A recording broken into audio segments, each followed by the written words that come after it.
Welcome to the Power Book of Podcasts. Unlock your potential with powerful book summaries that inspire personal growth and broaden your understanding of the world. Each week, we explore life-changing ideas, from leadership to mindset strategies to keys for happiness and success. Learn actionable insights to apply in your daily life.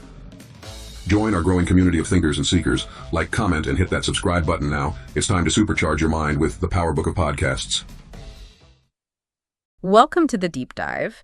Today we're going to be talking all about Warren Buffett. The Oracle of Omaha. Yeah, exactly. We're cracking open this book, The Real Warren Buffett, Managing Capital, Leading People. Oh, that's a good one. Yeah, and trying to understand how he built his empire. It's really like a cheat sheet to his approach to leadership and capital management. Yeah, I mean, you think of Warren Buffett, you think of investing, right? Right. But this book really dives into how his success is really rooted in this management style, this owner's mindset. Yeah, I think that's something that people often overlook with Warren Buffett. Right. They focus on the investing wizardry. Right. But he's really built an incredible business. Yeah, and this book actually dives into his evolution from stock pickers to CEO That's fascinating. of Berkshire Hathaway. And it Yeah. actually even touches on some of his early struggles. Like Dempster Mills. Yeah, exactly. What a disaster that was. Yeah, it shows that, even Warren Buffett makes mistakes. Oh, absolutely. But what sets him apart is how he learns from those mistakes. Yeah, and the book does a good job of illustrating that. Yeah, I mean, imagine investing $10,000 with Buffett back in 1956. It had a fortune today. You'd have $270 million. Yeah, think about that. That's over 27,000 times the initial investment compared to just 14 times with the S&P 500. Just goes to show you the power of long-term thinking and having the right strategy. Yeah, so how does he do it? The book keeps mentioning this term acting like an owner as like a core principle. Yeah, what does that actually mean in practice? Right, what does that actually mean? Well, it's really about putting long-term value creation above all else. Okay. Unlike CEOs who are obsessed with hitting quarterly earnings targets, Right. Buffett thinks in terms of decades. Wow. The book contrasts him with Jack Welch, the former CEO of General Electric, Oh, yeah. who was known for delivering these consistent above-average returns. But Buffett prioritizes sustainable value over hitting specific targets year after year. So while other CEOs are scrambling to meet these quarterly goals, he's playing the long game. Exactly, and that takes incredible discipline. Yeah. And this owner's mindset extends to the way he manages people as well. Okay, so how does that work? He handpicks managers that he trusts, and then he gives them a ton of freedom Wow. to make decisions within their areas of expertise. He's not a micromanager. Not at all. Wow, that's interesting. He's got this famous quote, "We simply hope that something sensible comes along, and when it does, we act." That's pretty amazing. Shows remarkable patience and focus. Yeah, so he's built a system where competent people make their own calls. Exactly, and that ties into this concept of the circle of competence. Right. Buffett only sticks to what he understands. I see. So it's not about knowing everything. Right. It's about knowing your boundaries, Right. focusing on what's important and knowable. It reminds me of that quote, risk comes from not knowing what you're doing. Exactly. You can wander outside your area of expertise and make big mistakes. Yeah. And that's something Buffett is very good at avoiding. Yeah, so he seems to have mastered this art of staying in his lane. Within that lane, though, within that circle of competence, he uses another interesting technique called inversion. Inversion. Inversion, yeah. Yeah. It's a mental model where he starts by considering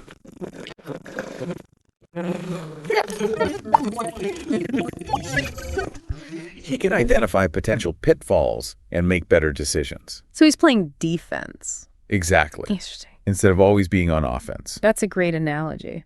And this ties into his constant search for feedback.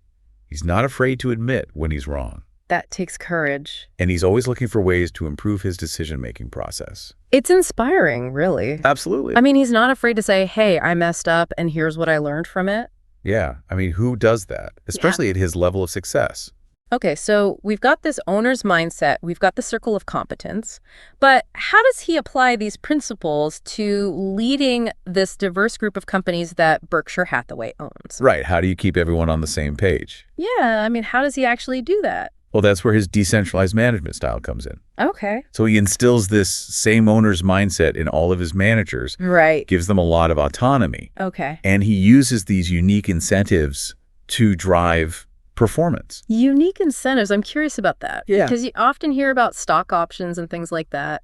He hates stock options. Really? Hates them. Why? Because he thinks they encourage short-term thinking Okay. and stock price manipulation. Interesting. Instead, he uses what he calls the min-spec principle. Min-spec. Yeah, where managers are only rewarded for the performance that they directly influence. Oh, so it's about giving them a true sense of ownership. Exactly. So they're not just riding the wave of the overall market. Exactly. I see. They're accountable. Accountable for their decisions, yes. There's a great story in the book about Bill Child, I think it was, who ran R.C. Willey Home Furnishings. I remember that one. Yeah, so he actually proposed to personally fund a new store and only sell it to Berkshire at cost if it succeeded. If it succeeded. But if it failed... He would exit the business at his own expense. Wow. Talk about putting your money where your mouth is. That's incredible. That's thinking like an owner. That's amazing. And Buffett fosters that kind of thinking throughout the organization. So it's really like building a culture of ownership within these businesses. Mm-hmm. So I want to shift gears a bit and talk about his acquisition strategy. All right. Because Buffett's also known for being a very shrewd deal maker. He is incredibly patient. Yeah, patiently waiting for the right opportunities. Not chasing fads. Right, not jumping into bidding wars. No. It's like he's playing a different game than most investors. He is. So what is he looking for when he's considering buying a company? Well, he targets companies with strong franchises, Okay. trustworthy management, Mm-hmm. and a clear path to long-term value creation. Right. He's not chasing the latest trends. He's looking for enduring businesses with a moat. A moat. That's his term. What does he mean by that? It's a metaphor, a moat that protects them from competition. Okay, I see. So he wants businesses that are built to last. So he's looking for companies that are like castles. With strong defenses, exactly. That can withstand these attacks from rivals. Yes. Interesting. So he's not looking for flash-in-the-pan successes. Right. He wants companies that can stand the test of time. It's fascinating that he can identify these companies and then he's willing to wait for the right opportunity. He is, yeah. And he often gets them at a bargain price. There's actually a story in the book about him deciding to acquire a company in just 5 minutes. I love that story. 5 minutes. Yeah, most companies spend months on due diligence. Right. It's crazy. But he's got this uncanny ability to cut through the noise, identify those core elements that make a business successful. It's incredible. He trusts his gut. Yeah. And he makes bold moves when he sees a great opportunity. He even says that due diligence can sometimes be a crutch. Yeah, he does. Leading to analysis paralysis. Yeah, too much thinking can be dangerous sometimes. Right. You miss the forest for the trees. So he's got this internal radar. He does. That's amazing. He can just sense a good business. So not only can he spot these great companies, but he's also developed this unique way of attracting them. He has. He leverages his reputation and Berkshire's structure to create an environment that appeals to companies. What kind of environment is that? Well, he likens it to a virus. A virus. Yeah, in a good way, of course. Yeah. He says the positive experiences of previous acquisitions spread, attracting like-minded companies. So it's like he's built this self-selecting ecosystem. He has, yeah. Where the right companies are drawn to Berkshire. Exactly, and they want to be a part of it. That's pretty cool. Yeah. The story about Hellsberg's diamond shops illustrates this point perfectly. Oh, yeah, that's a great story. I mean, the owner specifically sought out Buffett. You did? Because of his reputation for fair dealing and a long-term focus. Exactly. He wanted to ensure the legacy of his business, and Berkshire, with its patient capital and this hands-off management style, was just the perfect fit. It was the perfect home. It's amazing how he's crafted this image, this brand. Yes, he's a brand. Yeah. It's incredible. Of being this reliable and trustworthy partner. That attracts businesses that align with his values. It makes the deal process so much easier when people trust you. They're coming to you. Exactly. They're knocking on his door. So there's this other piece of the puzzle that we haven't talked about yet, and that's his use of insurance. Yes, the float. Yeah, the float. The float. So tell me a little bit more about this, because this is where I think a lot of people get confused. Yeah, so he doesn't just see insurance as a way to manage risk. Okay. He sees it as a powerful tool to generate low-cost capital, which he calls float. Okay, so what does that actually mean in practice? So imagine you're running an insurance company. Okay. You collect premiums today, but you don't have to pay out claims until later. Right. That gap, the time between collecting premiums and paying out claims, that's the float. Okay. And it's this huge pool of money that Buffett can invest while he's waiting for those claims to come due. So it's like having this giant interest-free loan It is. That's a great way to put it. that he can use to fuel Berkshire's other investments. And he does. That's really clever. It's a key reason why Berkshire has been so successful. Let's see. It's a big part of their secret sauce. So it's not just about the financial side of insurance. He also seems to have this deep understanding of the industry's dynamics. Oh, yeah. He understands the psychology of Yeah. insurance. He's observed that a lot of insurers get caught up in this cycle of chasing volume over profitability. It's a common trap. Underpricing policies just to win business. Right, so it's this race to the bottom It is. where everybody loses in the end. Yeah, it's unsustainable. So what does Buffett do differently? Well, he's willing to walk away from business if the pricing doesn't make sense, Even if it means leaving money on the table. even if it means sacrificing short-term growth. Oh. He has this famous quote, "The trick is, when there is nothing to do, do nothing." That's hard to do. It is. It takes discipline. Yeah. So he's willing to sacrifice short-term gains for long-term sustainability. Exactly. And this approach has allowed him to build a very successful insurance operation It has, yes. at Berkshire. Yeah, it's one of the crown jewels. So he's known for saying, Berkshire happily accepts volatility just as long as it carries with it the expectation of increased profits over time. So he's playing the long game, even in an industry like insurance that's known for being cyclical. Exactly. He sees volatility as an opportunity, Okay. not a threat, How so? because it allows him to buy assets at bargain prices when others are panicking. So he's a contrarian. Absolutely. Interesting. Willing to go against the herd. But even Buffett, he's not infallible, right? Nobody is, He's made mistakes. especially in the early days of his reinsurance ventures. Okay. He admits to misjudging risks, underpricing policies. What are some of the things he's done to avoid repeating those mistakes? Well, he's established a very robust system of risk management Okay. and underwriting discipline.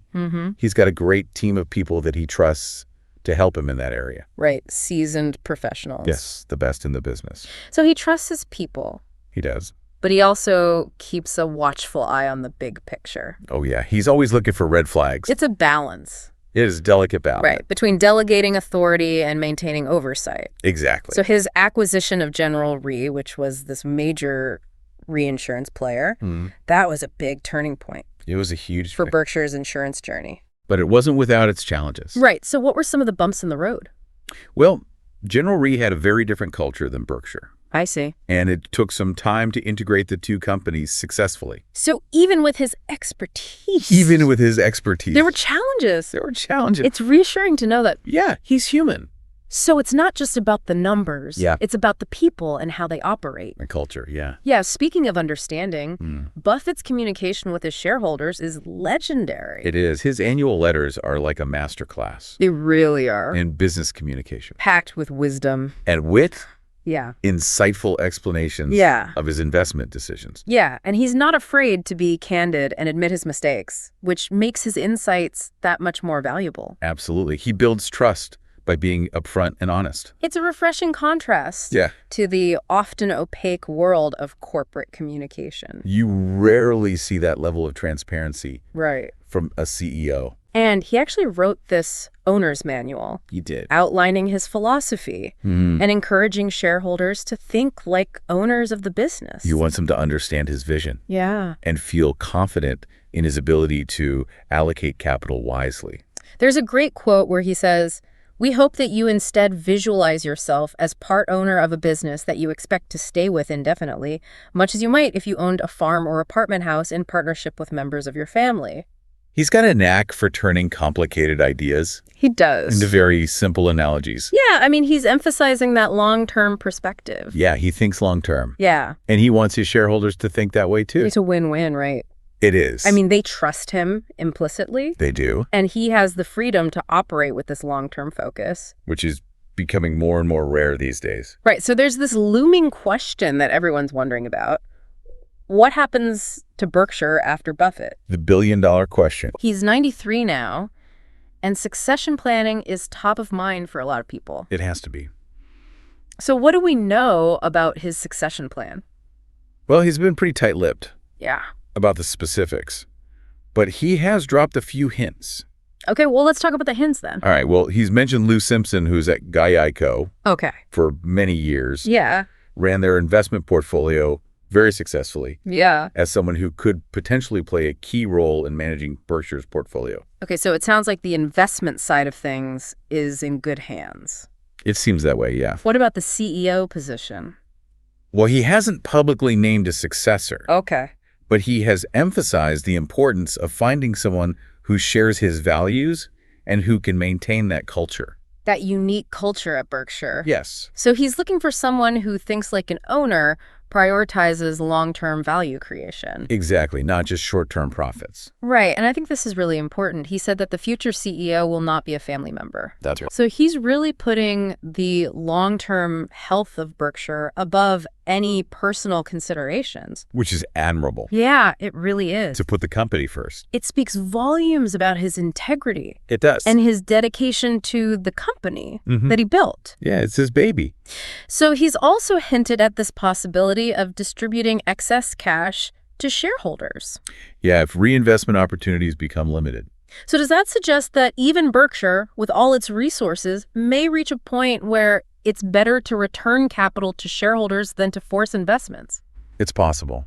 It is. Yeah. That's a really interesting concept to think about. Especially coming from him. Yeah. Who's been such a prolific acquirer of businesses Right. over the years. So this actually leads to another challenge that Buffett has acknowledged, Just as increasing efficiency of the market. Oh, the market's getting tougher. So what does he mean by that? Well, as the market becomes more efficient, Okay. it becomes harder to find those undervalued companies Right. that he built his reputation on. That's fascinating. Information spreads so quickly these days. Right. It's very hard to game an edge. So the playing field is being leveled. It is, in a sense. Wow. So even Buffett Even Buffett. is finding it more challenging. He is. Yeah.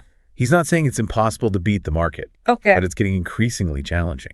Right. So his principles of patience, discipline, staying within his circle of competence Become even more critical. in today's environment. Absolutely. It's a testament to his humility as well. It is that he's not claiming to have all the answers, Right? but he's sharing his insights and his principles Yeah. in the hopes that others can learn from his experience. So I think that's a really great place to pause for today. Okay. We've covered a lot of ground in this first part. Ground, yeah. We've explored his journey from stock picker to CEO of Berkshire Hathaway, Yeah. talked about his unique management style, Very unique, yes. his approach to acquisitions, his clever use of insurance float, The float. yeah, and his incredible transparency Transparency is key. with shareholders. It is. So we'll pick up in part 2 with a discussion of some of his more specific strategies Right. and the challenges that Berkshire Hathaway might face in the future. Sounds good. Welcome back to the Deep Dive. We're continuing our exploration of Warren Buffett The Oracle of Omaha. and his unique approach to business and investing as revealed in The Real Warren Buffett, Managing Capital, Leading People. You know, it's fascinating how all his principles are interconnected. Yeah. From leadership to capital allocation. Right. They all stem from this core idea of thinking and acting like an owner. Yeah, in the last part we talked about his circle of competence, Right. how he avoids straying outside those areas of expertise. But there's another concept that he uses called inversion. Inversion. So can you tell us a little bit more about that? Yeah, so inversion is a powerful mental model. Okay. Instead of trying to predict the future directly, he flips the problem. Okay. So he starts by considering what he wants to avoid, What could go wrong? the worst case scenarios. So it's like figuring out how to not lose the game Exactly. rather than focusing on how to win. Yeah. By identifying those potential pitfalls, Okay. you can make more robust decisions, avoid those costly mistakes. So it's like building a bridge with extra support beams, Yeah, I like that. even though you don't expect it to collapse. A good analogy. And this ties into his constant pursuit of feedback. It does, yeah? He's not afraid to admit when he's wrong, Not at all. and he's always looking for ways to improve his decision-making. He has this great quote. Okay. The best lessons are learned from the mistakes you make. It's inspiring. Yeah. He doesn't let his ego get in the way of learning and improving. He's very self-aware Yeah. and constantly challenging his own assumptions. Now, you mentioned his acquisition strategy in the last part, so I want to dive a little deeper into that. Okay. I mean, Buffett's got this reputation for being incredibly patient and selective. He does. When it comes to making acquisitions, Incredibly selective. yeah, he's not interested in jumping on the latest trends or getting into bidding wars. No. It's almost like he's playing a different game He is. He's playing the long game. than most investors. And he's looking for companies Yeah. with strong, durable, competitive advantages. So what does he call those? Moats that protect them from competition. I like that analogy. Yeah, he often uses the analogy of a castle. Okay. You want a business with a wide moat and strong defenses. To withstand attacks from rivals. Exactly. I see. So he wants to own businesses Yeah. that can stand the test of time. Not just ride a temporary wave of popularity. No, he wants the companies that are going to be around for decades. And he's willing to wait He is. for those opportunities. Yeah, sometimes for years. He famously said the stock market is a device for transferring money from the impatient to the patient. And nobody's more patient than Warren Buffett. And that's where his discipline comes in. He's not swayed by market hype or FOMO. No, he's got his own internal compass. And he's looking for value. He is. Long-term value. That's right. That's a powerful lesson for all investors. It is. To resist that urge to chase short-term gains. Absolutely. Focus on the long game. But it's not just about waiting patiently. He also moves decisively. He does. When the right opportunity presents itself. When he sees something he likes, he goes after it. He has this ability to cut through the noise and identify the elements that make a business successful. He can see the essence of a business. And there's that famous story about him deciding to acquire a company in just 5 minutes. 5 minutes? That's amazing. That's astonishing. Most companies spend months, sometimes years, evaluating potential acquisitions. I know, it's incredible. He trusts his gut. He does, yeah. And he's willing to make bold moves. When he sees a great opportunity, he doesn't hesitate. He even sees due diligence as a potential trap. He does, yeah. Leading to analysis paralysis and missed opportunities. Too much thinking can be dangerous. It's about finding that balance. It is. Between careful analysis and decisive action. Exactly. He's developed this unique way of attracting acquisition targets. He has. By leveraging his reputation and Berkshire's structure. To create an environment that appeals to companies. So it's like he's created the self-selecting ecosystem. Exactly. Where the right companies are drawn to Berkshire. We want to be part of the Berkshire family. I like that. And he likens it to a virus. A virus. In a good way. Okay. Spreading the positive experiences of previous acquisition. Oh, I see. Throughout the business world. And the story of Helzberg's diamond shops really illustrates this. Oh, yeah. I mean, the owners specifically sought out Buffett. He did. He wanted Buffett as a partner. Because of his reputation for fairness and that long-term focus. Exactly. He wanted to preserve the legacy of his business. Right. And Berkshire with its patient capital. And hands-off management style. Provided that perfect fit. The perfect home. It's like a magnet, right? It is. Attracting businesses that share his values. It's a win-win. Now let's talk about another piece of this puzzle. Okay. And that's his use of insurance. Ah, yes, the float. The float. Our favorite topic. So he sees insurance as more than just a way to manage risk. Much more. He sees it as a tool to generate low-cost capital. Yes. Which he calls the float. The infamous float. So can you explain that a little bit more? So imagine you're running an insurance company. Okay. You collect premiums up front, but you don't have to pay out claims until later. Right. That gap between collecting premiums and paying claims. Okay. That's the float. I see. And it's this massive pool of money. Wow. That he can invest. While he's waiting for those claims to come due. That's the beauty of it. That's really clever. Yeah, he's basically getting an interest-free loan. It's brilliant. That he can use to fuel his other investments. So it's one of the key reasons for Berkshire's success. A big part of their secret sauce. And it's not just about the financial side. He also has this deep understanding of the behavioral dynamics of the insurance industry. He gets it. He's observed that a lot of insurers fall into this trap of chasing volume over profitability. A common mistake. Underpricing policies just to win business. They get caught up in that race to the bottom. Which is unsustainable. Absolutely. So what does Buffett do differently? He's willing to walk away. Wow. If the pricing doesn't make sense. Even if it means sacrificing short-term growth. He's got this great quote. Okay. The key to investing is not assessing how much an industry is going to affect society or how much it will grow, but rather determining the competitive advantage of any given company and, above all, the durability of that advantage. It's not about the overall industry growth. It's about finding companies with a sustainable competitive edge. And in the insurance world, that means focusing on companies with disciplined underwriting practices and a long-term perspective. And he's willing to accept lower volume. Yeah. Embrace volatility in the short term. To achieve those long-term gains. He's playing the long game.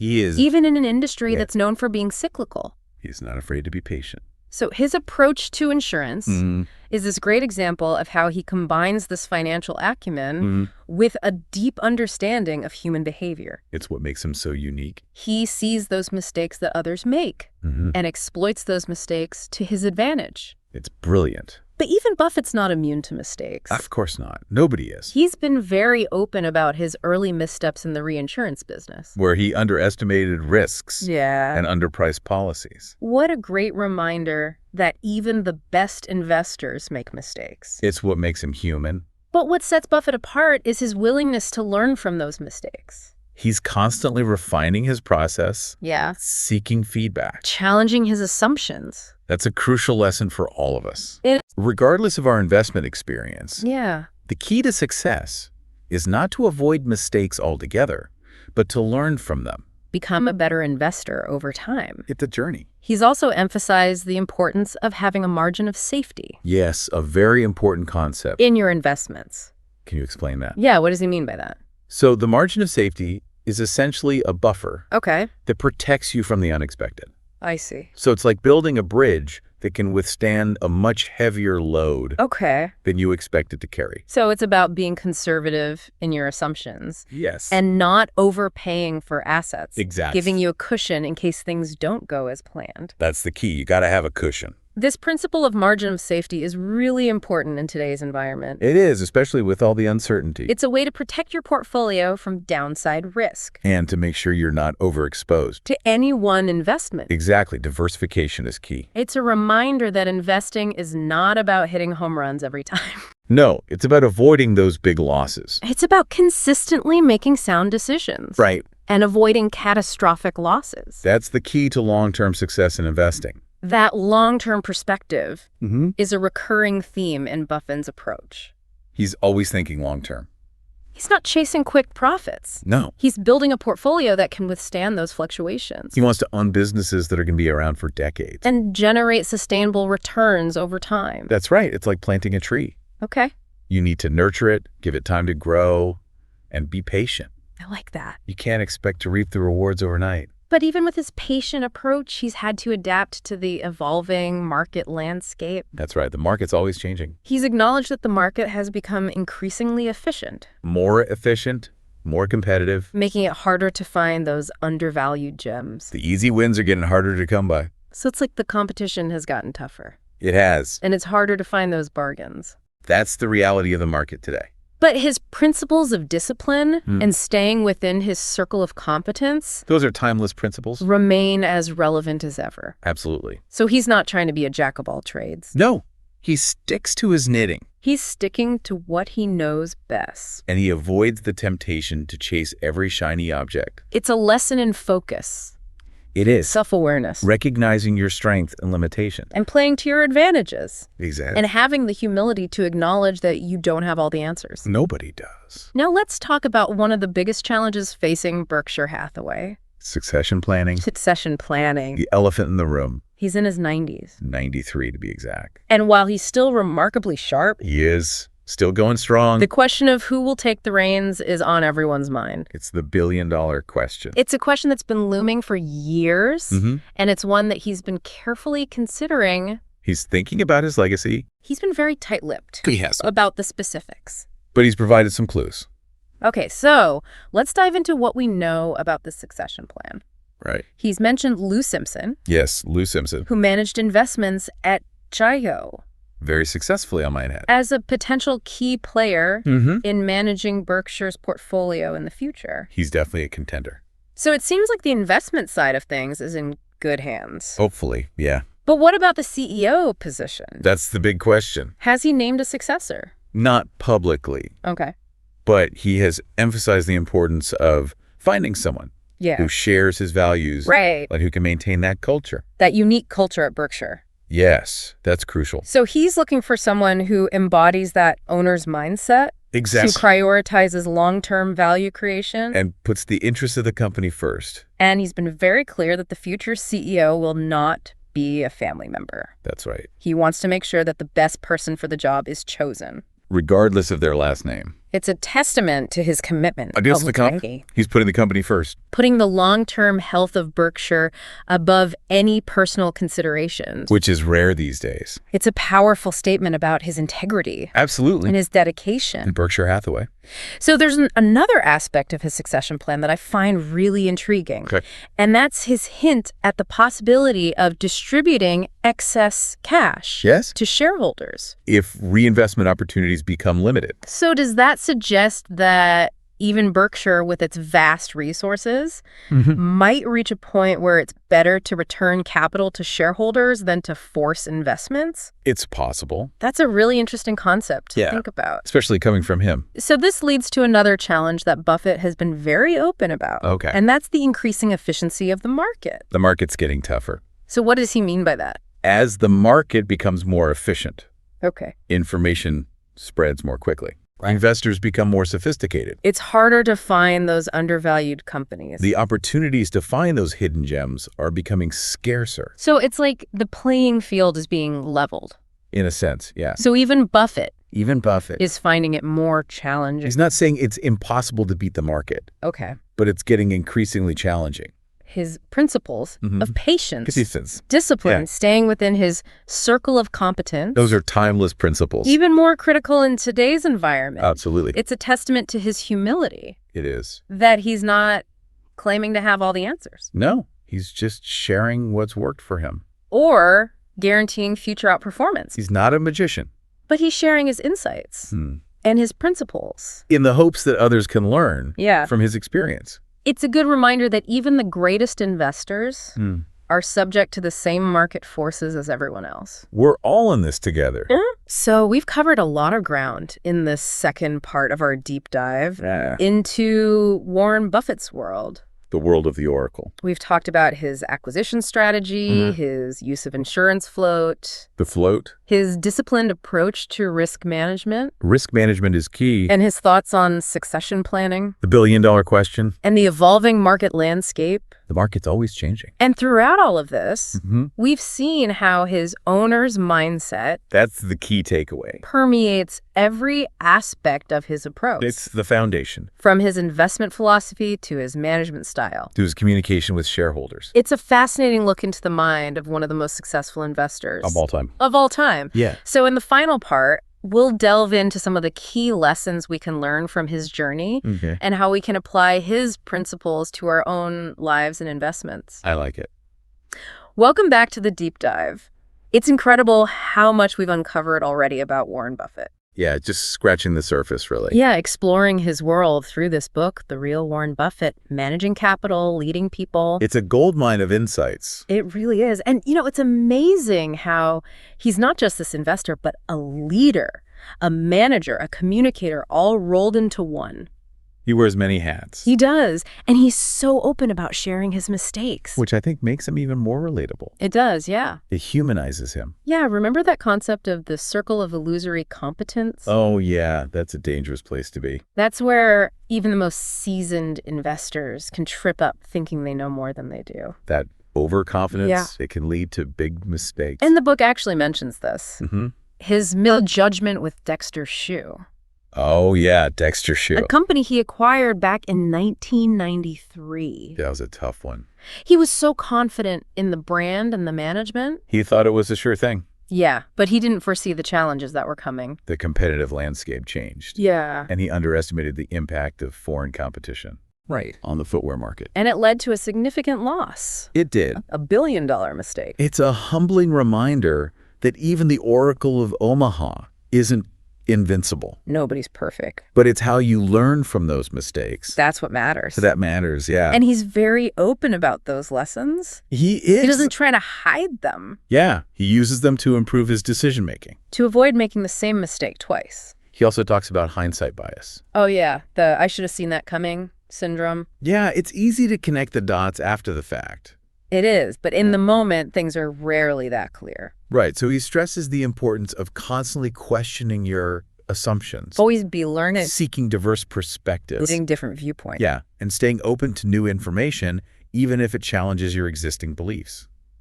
That's tough to do sometimes. It is, so it's about having the humility. Humility is key. to admit that you don't know everything. And the willingness to adapt your thinking. So let's shift gears a bit and talk about his acquisition strategy. Okay.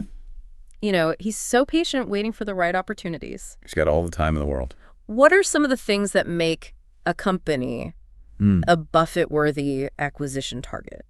Well, he's not chasing fads or getting into bidding wars. He's looking for those strong franchises. The moats that protect them from competition. Like Coca-Cola, See's Candies. Yeah, those are classic Buffett companies. Strong brand. Loyal customers. And he's willing to pay a fair price. He is, he once said, it's far better to buy a wonderful company at a fair price than a fair company at a wonderful price.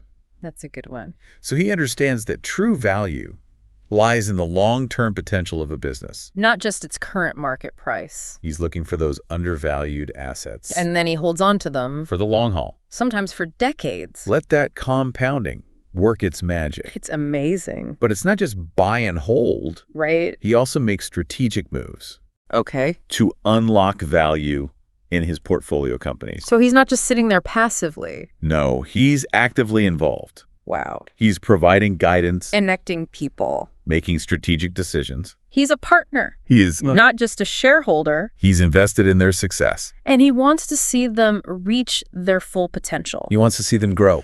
Now, even with his track record, he's realistic about the future. The future is uncertain. He recognizes that the market's becoming more efficient. The information age. Yeah. Information spreads so quickly these days. And it's harder to find those hidden gems. Those undervalued companies that have been the foundation of his success. So the competition is getting tougher. It is. The easy wins. Are becoming less frequent. So what does that mean for investors who are trying to follow in his footsteps? It means that his principles of patience, discipline, and staying within your circle of competence are more important than ever. They're timeless principles. They really are. That applies any market environment. And he's emphasized the importance of having a margin of safety. Yes, the margin of safety. Especially in uncertain times. It's your buffer. So remind us again what that means. So the margin of safety is basically building in a cushion. Okay. To protect yourself from the unexpected. I see. So you're not overpaying for assets. Right. You're being conservative in your assumptions. So if things don't go as planned, you've got that buffer. It's like building that bridge that can withstand a heavier load. Than you expect it to carry. It's a great analogy. So you're not aiming to hit home runs. Right. You're focused on avoiding strikeouts. Consistency. It's not just chasing those short-term gains. That's the key. So as we wrap up this deep dive into Warren Buffett's world, what are some of the key lessons that we can all take away? Well, I think the biggest takeaway is the importance of developing your own circle of competence. Focusing on understanding those industries? Yeah, find your niche. Businesses that genuinely interest you. And become an expert. Yeah, and stick to those areas. Where you have a genuine edge. Where you have that edge. Don't try to be a jack of all trades. Right. Master of none. It's about becoming an expert in your chosen field. And be a lifelong learner. Yeah. Always be curious. Another key lesson is patience and discipline. Absolutely. Slow and steady wins the race. That's the Buff way. And resist that urge to chase every market fluctuation. Don't get caught up in the noise. And focus on building that portfolio that can withstand the ups and downs. Ride the waves. He's also emphasized thinking like an owner. Not a speculator. Taking that long-term view. Focusing on the fundamentals. Aligning your interests with the company you're investing in. Be a part owner of the business. And remember that even the greatest investors make mistakes. We all make mistakes. The key is to learn from them. Adapt your approach. Never stop improving. Investing is a journey. Yeah. Not a destination. So there you have it. A deep dive into the mind of Warren Buffett. The Oracle of Omaha. Who built an empire on the principles of patience, discipline, and long-term thinking. He's a true icon. His insights are invaluable. Not just for investors, but for anyone seeking to build a successful and fulfilling life. In any field. Remember, it's not about replicating his every move. No, it's about understanding the principles. And adapting them to your own circumstances. Find your own circle of competence. Stay curious, embrace feedback, and never be afraid to challenge your assumptions. And always act like an owner. That's a wrap on the deep dive. Thanks for joining us.